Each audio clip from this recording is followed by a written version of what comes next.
గోవు సూర్యుడి పుత్రిక. శని సూర్యుడి పుత్రుడు. అంటే గోవుకు శని సోదరుడు.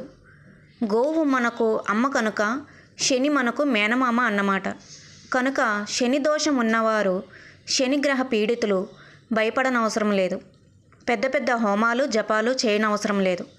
అమ్మ, శని మామను మమ్ములను వదిలిపెట్టి వెళ్ళమని, మాకు మేలు కలిగేలా వ్యవహరించమని చెప్పు అంటూ గోమాతను ప్రార్థిస్తే చాలు.